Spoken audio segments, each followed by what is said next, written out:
Hello Taurus friends, I'm Annie Botticelli and welcome to my video, Taurus September 2020 Must Knows.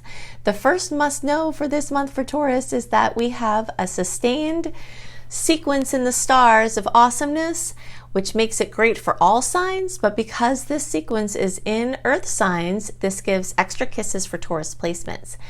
When the planets move through Virgo, as they are at this time, this is already a time of year that tends to have extra sweet spots for your placement because the energy from between each earth sign makes what's called a trine, which is a 120-degree angle, which is the most favorable in all of astrology. So we would have that going on at this time of the year anyway, but what makes this extra special is that the planets in Taurus plus the planets in Virgo, plus the planets that have been moving through Capricorn, make what's called a grand trine. And a grand trine is even more exciting and wonderful than a regular trine. So all month long, you've got 6 of these beautiful aspects that are going to light up your energy in so many different ways.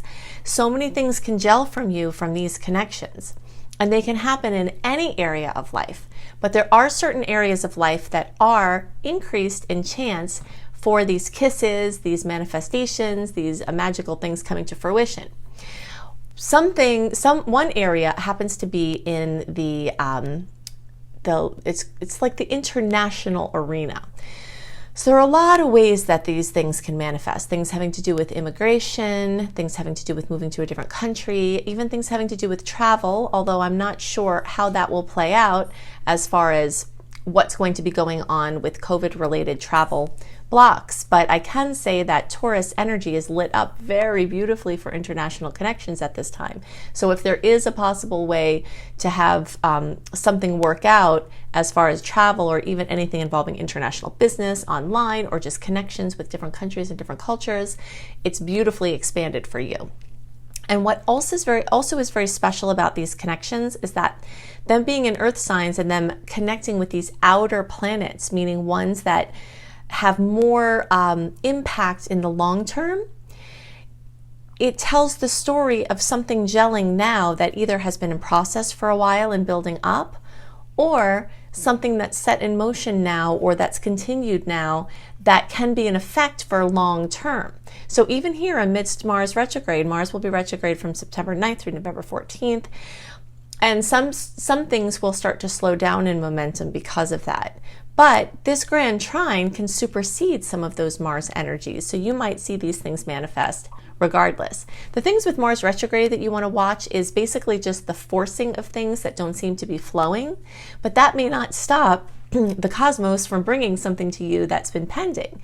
It's more having to do with your own energy and trying to force something, so you'll be able to know what you're supposed to put your energy on by how well it's flowing. If you're trying to do something and it's not working out, then either try to do it a different way or just stop altogether until you have guidance.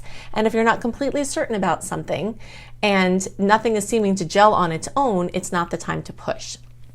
Any forceful action or aggression or anything that you're really trying too hard to assert will have a way of boomeranging back to you in a negative way in Mars retrograde. And that's really an effect for all of August, September, October, November, and even into December, because even though Mars is retrograde from September 9th through November 14th, the shadow periods before and after, which still have these warnings and these energies, are very strong. So things might come to you and gel in a magical way, and you might be inspired to move along a certain continuum, and as long as things are flowing well for you and you're not getting frustrated or angry, then you know that you're on the right track. Something else that could gel beautifully for you at this time is something having to do with education. So getting into a certain education program, getting clarity about what you want to do with education, finding a perfect teacher or a perfect course. And education is great at this time, especially education that has like more of a flexibility with your commitment, because Mars retrograde can make some people like really lazy. And if you commit to something at this time, it's not saying that you can't pull it through, because if you have to pull it through and you're intent on it, you can still do it. But it works better for things that you commit to that don't require a lot of focus, so that when you get lazy, then you can be lazy. Or something that could be a hard focus, but that has the flexibility worked into the program that if you don't feel like doing it or you're not drawn to it, it will still be there for you, like kind of study at your own pace. So anything that study at your own pace is really well indicated at this time. Some other areas that may light up for you in a magical way may have to do with health and pets and animals and your daily work experience, romance, and children. Okay, you've got a lot of areas that are potentially affected by this trine. Things involving recognition, being known for something, trying to figure out what you want to do with your life. All of these things are areas that are being kissed by these placements. And by the way, if you're a friend of mine watching who loves to have the visual charts, which I usually include, I'm sorry that they're absent this month. I do plan on having them back soon. July, the water energies are kind of hard for fire signs, and it's been really overwhelming for me, so I haven't been able to take the extra time for these recordings to put in the visuals, but I do expect them to come back, so don't worry about that if you like them. So, back to Taurus stuff. We've got these 6 trines, we've got Mars going in retrograde, you might find yourself getting lazy. And one of the things for Taurus, like it's a must know for Taurus, is that since you're not usually a lazy person, generally, unless you have some superseding factors in your chart that are trumping your sun sign or your rising sign or your moon sign, if it's Taurus, Taurus people are some of the most hardworking in all of the zodiac. And so it can be a little bit more difficult when natural flow goes from your ambition and your oomph and your get up and go. And if you didn't know what was going on, you might beat yourself up about it. But if you know that there's just this kind of phase to try to make things easier for yourself, it's this time to try to be more efficient, maybe to delegate more, and it's perfect for vacations and staycations and playcations. So again, I don't know what the state of your particular situation is going to be because people watching are from every different country, and some people will have more travel flexibility opening up in September and others will not. But travel in multiple ways is coming up in the chart as a potential for Taurus if it's possible in your circumstances. And if you can't go on a vacation, then a staycation is amazing. Turning off your devices, getting some tropical music on and whatever, things that help you relax, actually just taking some time off. That kind of energy is really, really good.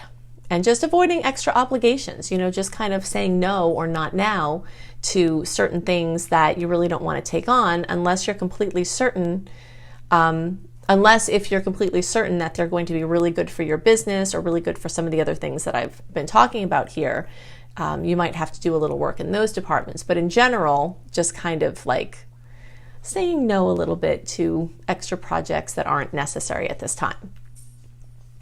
Okay, so Jupiter is going to be going direct. This is another must know for Taurus placements because when it went retrograde in May, it brought a lot of the optimism with it. Jupiter rules optimism, it rules benevolence, it rules luck, it rules flow and growth and expansion. And when it went retrograde in May, it also coincided where a lot of places were shutting down and closing down because of COVID-related things. So in some way or another, the energy of moving forward and optimism and hope may start to open up as Jupiter goes direct this month, which is a very definite must know. And Jupiter is involved with those beautiful trines as well. So the fact that Jupiter is waking up and ready to move forward, and the fact that these beautiful aspects will happen with Jupiter are all telling of possible positive growth and expansion. September is a magical little bubble kind of suspended weightlessly in between some very intense variables. We had eclipse season in June, July, even into August, and we'll have eclipse season again in October, November, and December. And so September is kind of dancing in between the most intensity of the eclipse cycles. And of course, as I'm recording this now, it's in July. I'm putting this out. It's going to be in July. You'll be watching this July into August, and you will be coming off of this very emotional time of, intense changes for many people because of the eclipse cycle. Having 3 eclipses in June and July was very transformative for many people. So September is more of like a chill lull in between these times of major change and transformation. It's also a little bit of a lull in between the times when these outer planets in Capricorn have been clashing. If you haven't watched my video yet called How the Astrology of 2020 Explains the Coronavirus, I highly recommend it. You can search for Coronavirus Annie Botticelli. And it's very long and very informative and could actually be very life-changing for you to understand this information. It goes into a lot more detail about something I will just skim on right now, which has to do with outer planets, meaning ones further from us, making connections in the sign of Capricorn, Jupiter, Pluto, Saturn, blasting in their closeness, busting up old paradigms, changing systems, testing systems, making us shore them up, whether they're systems from our daily home and work experience to global systems, to health care systems, to business systems. Everything's being tested.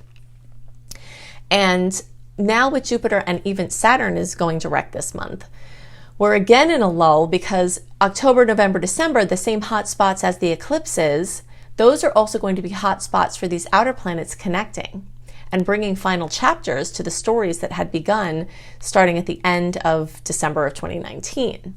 Okay, so there will be booms and there will be drama and there will be changes and there will be, I don't want to say completely final storylines or chapters, because obviously what has been opened up here is going to be an ongoing, experience of what our new normal, pieces of new normal may come from this. But September is a time when these titans of karma, Jupiter and Saturn, have woken up, but they're not yet in those challenging aspects with each other as they will be in October, November, December. So again, September is a little lull here to rest. We do have double the challenging aspects compared to the sweet ones this month, and that was also true in August. But it doesn't mean it has to be bad, and actually, the nature of some of the aspects is a little bit softer than some of the kind of violent almost aspects that we have in August. There are a couple of doozies there, which if you haven't listened to my August reports, then definitely watch for your sun sign if you know your rising sign, because there is quite a bit of dramatic, potentially dangerous energies that are happening in August, but the aspects that are happening that are challenging this month don't have as much explosivity as that particular energy. They're more nuisance aspects, and you will see them show up, and they will be awkward and they will be annoying. However, I like to see, when there's more challenging aspects, the sweet ones, it as an invitation from the stars to change our viewpoints. Remember, every clash that occurs in the stars, especially if it touches us personally, gives us an opportunity to see something a different way. And really burning off karma, part of burning off karma is seeing something a different way. And if you can change your perspective on something that allows in more light and more freedom into your viewpoint, then sometimes you can burn off karma without even having to have a negative experience or having a light negative experience. And that's what this month could bring, like little nudges that are kind of little wake-up calls that could help you to change some behaviors or thoughts or patterns that could protect you from worse trouble in the future. Okay, so something else that is going on this month is, I said that we have 6 beautiful aspects in these earth trines and that they're especially wonderful for Taurus. And actually, I'll give you a little more detail about that. Those of you who are like May 6th through the rest of the sign, or around 16 or so degrees through 29 degrees for your placements, if you're watching for moon or rising in Taurus, you all will get the sweet, even more sweetness from those 6 trines. But they are still really great for every Taurus and every earth placement. But those of you, May 6th through the rest of the sign, or around 16 degrees through 29 degrees, will experience even more kisses from those sweet aspects. We do have some awkward aspects this month that is also similar to what we had in August, in the way that I was calling that month like finding our new normal and finding our footing, like a baby giraffe being born and having to scramble to run from a predator. It's kind of like, the energy of finding your new normal and our new normal in the world that really was in focus in August. That's also going to be true in September. So there will be some doubt cast on certain areas of life, but you can choose to see doubt as a gift from the universe, showing you where there are aspects of your life that need to be more certain and where you need to be more clear about things. So it can help you in that way. The last thing that I want to talk about has to do with September being the end of the water festival. A water festival, is in my description, is when we have a lot of watery transits and aspects, and that brings a lot of extra high emotion. Having an extended time of Mercury in a water sign plus a water eclipse and other signs moving or planets moving through Cancer, even though those placements are in nice harmony for you, so hopefully there was a lot of good emotion for you from these things, it still is high emotion, you know, and Taurus energies, they enjoy getting things done and being productive and being practical and just being able to go throughout the day and kind of feel like your checklist is getting checked off. And when there's a lot of heavy emotion, even though you're very good at holding the space for that, because earth and water flow really well together, it still was extra emotional. And August, you know, is starting to lighten in some of those influences, but we had those kind of nasty Mars aspects. At the beginning of September, we have a full moon in Pisces, which is also favorable for Taurus placements. I'll talk about that in a second. But the first couple of days of September is like the end of the major water festival, which means that the emotional pieces that may have been present in the confusion and the chaos may start to die down a little bit as we have more earth representation and air and fire instead of the water energies. Okay, so the first couple of days of September when we'll be feeling this full moon energy, this is very positive energy for the most part for Taurus placements. There's only one kind of annoying aspect that may influence and have a little kind of nuisance bump, but some of these beautiful aspects that I've been so excited about talking about today with this are actually going to be flavoring this new moon. I mean this full moon as well. So the chance for something highly emotional but positive and gelling in something long term is more likely, especially for Taurus placements, because Pisces makes a nice angle for you. It makes a 60-degree angle, which I call the ingredients on the counter angle, which means that you have ingredients on your counter and you can use them to make a nice dish. But if you pass by them and go back and forth and say, Annie, where's my pie, right? If it's ingredients for a pie, there's the kind of energy you have to do something with. So you might have to take some action on energy that or potentials that come in from this moon, this full moon in Pisces. All Taurus energies have a chance to have positive kisses from this, but those of you who are closest to 10 degrees, so around May 1st and the days closest to May 1st, are going to get the biggest kiss. And those of you who are about 5 days from May 1st, so like April 25th-ish through like May 5th, you all will get like some extra energy compared to not in those dates.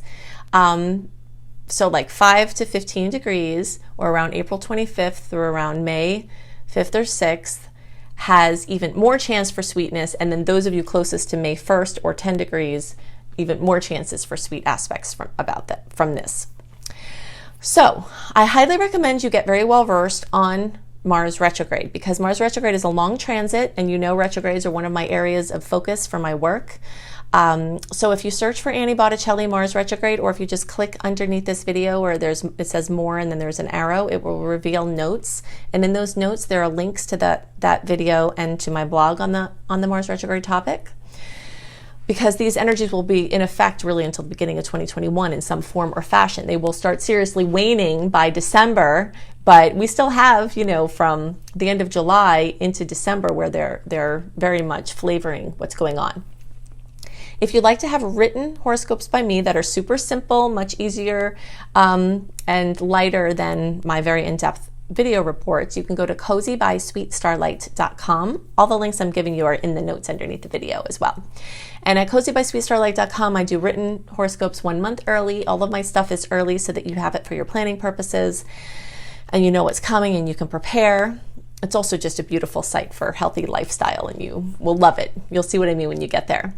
If you would like to get a very detailed write-up of the month ahead, including what the sweet aspects are, what the salty aspects are, what you can expect from all of them, what the dates of them are, and a write-up of the month, some of the things I cover here in the videos, but written, then definitely go to anniehelpsyou.com, sign up for my free email newsletter. I will not spam you. I only send out a few emails a month, and all of them have information to facilitate your use of astrology and understand what's going on and use the aspects and the transits in better ways.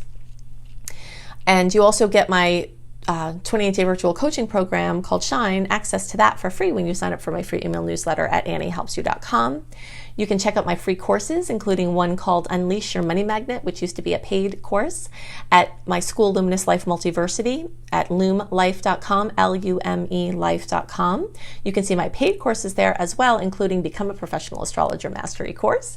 If you think I go into great details in the videos, you should see what I do in that course. It's kind of mind-boggling, but it's set in a pace where it's additive and it prepares you for each next session, and it's go at your own pace. And you can learn everything you need to be a professional astrologer, or just use it for yourself and your friends. So you can see that at lumelife.com. I hope you have a wonderful month, and I'll see you next month. Bye.